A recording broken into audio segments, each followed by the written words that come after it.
Here's where you turn on your machine, right here. This is where you plug in your foot control. This is where you plug in your power cord. Now when you plug it in, make sure you see these three little lines that are up on the top, that they're facing upwards. Then you know you're plugging it in the correct way. This is the speed slider that governs the maximum speed that you can go. Now when you're using your foot control, you can always go slower by just not pressing as hard on the foot control.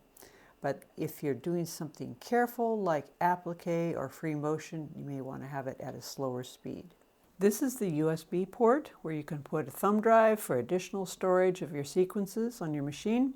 This is also where you would attach your multifunction foot control that you can buy optionally. This is your hand wheel right here. You turn it counterclockwise towards you like that. That raises and lowers the needle. This is your handle for carrying your machine. This is the lid, and it opens like that, giving you a preview of the various categories of stitches. This is your auxiliary spool pin. That would be for twin needle sewing. This is the bobbin winder spindle and the bobbin winder stopper and the thread cutter. Once you're done winding your bobbin, you cut your thread right there. This is the tension disc for winding your bobbin. And when you're winding your bobbin, you have an additional spool pin that you put in right here. And that's where you'd put your spool of thread for winding your bobbin. This is the spool pin for your regular spool of thread. We have thread guides right here and here. Inside here is the take-up lever. You can see it moving. This is where you plug in your automatic buttonhole foot. This is the needle threader. You can see my threading video for how that works. This is the side thread cutter, so you can cut your thread just like that. This is the IDT. It engages just like that. It's for even feeding of all layers of your stitching like this.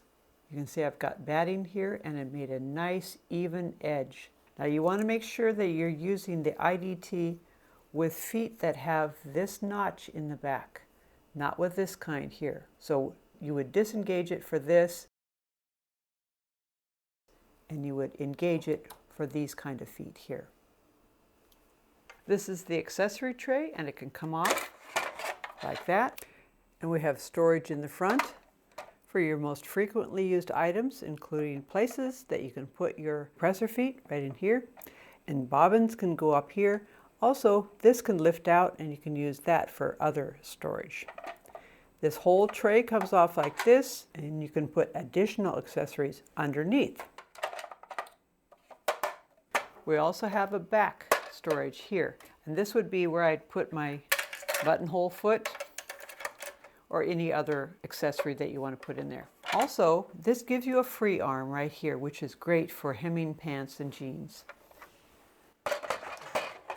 This is your needle plate here with lines both in centimeters and in inches and on both sides. Here's your bobbin area. The bobbin cover comes off like this, and it actually gives you a bit of a magnifier right here in the center. That can be handy. This is how you take off your presser foot. Just push it straight down, comes right off like that. Put it back on. I have more about this in my maintenance video. This is your reverse button. Now press it firmly and you'll see that that little light comes on. That means it's going to sew in reverse, like this. To make it sew forward again, press it firmly and it will sew forward because that little light's off. But what that means is that you'll either need to press it twice to get your reverse at the beginning and at the end, or be sewing, and I'll show you what that looks like.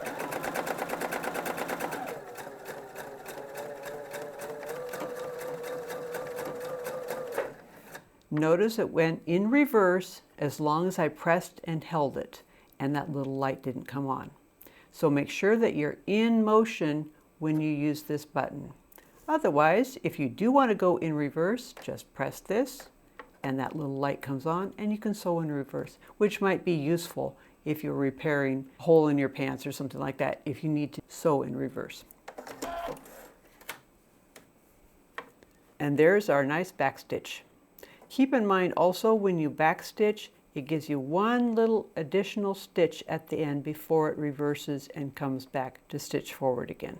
This is your start-stop button. Now this will work even with your foot control connected. But this is really handy to use if you're doing like a buttonhole where it has an automatic stop at the end.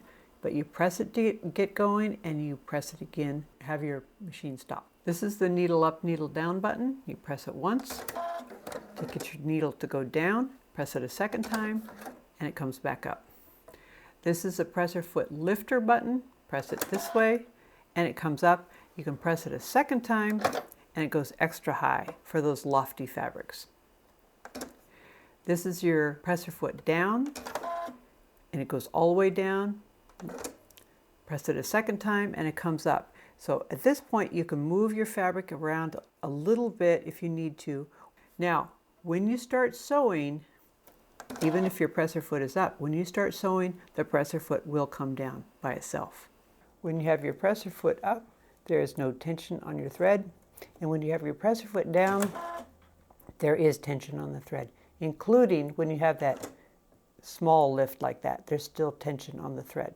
This is your thread cutter button. What this does is it cuts the threads, pulls them to the back, and leaves thread tails about 1 inch long.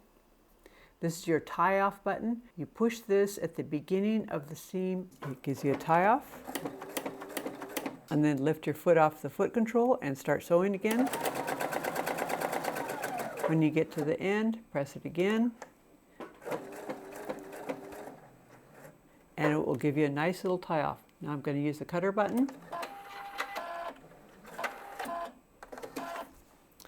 And it gives you a nice little knot at the back of your fabric. Notice that it takes a little bit of a stitch on either side. That will help secure the threads at the end of your stitch. Now there are settings that you can do to have an automatic tie-off in your touchscreen, and you can see more about that in my touchscreen video. This is the back to the beginning button. So for instance, if you sewed partway through a decorative stitch and you maybe wanted to change colors of thread or something and you wanted to go back to the beginning of that, you would press this and start sewing again, and it would start again at the beginning of that stitch. This is a stop. Now if you want to do just a single stitch like this, you would press it while you're sewing and it would just stop at the end of that single stitch. And that way you can get a single motif just like this. This is your touch screen, and to get into sewing, just press this. It gets you right into straight stitch with all your standard settings, and you can change the settings down here. But I have a whole lot more on how to use the touch screen on my touch screen video and on my getting started video. Now up here is a really handy button, this little question mark. Once that's activated, you can touch anywhere on the screen and it will tell you what that is. Just push the little red X to get out of that. This is the settings icon up here, and I have a whole video on how to do settings.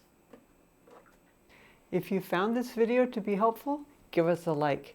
And if you have comments, questions, or ideas for other videos you'd like to see, let us know in the comments down below. Thanks for watching.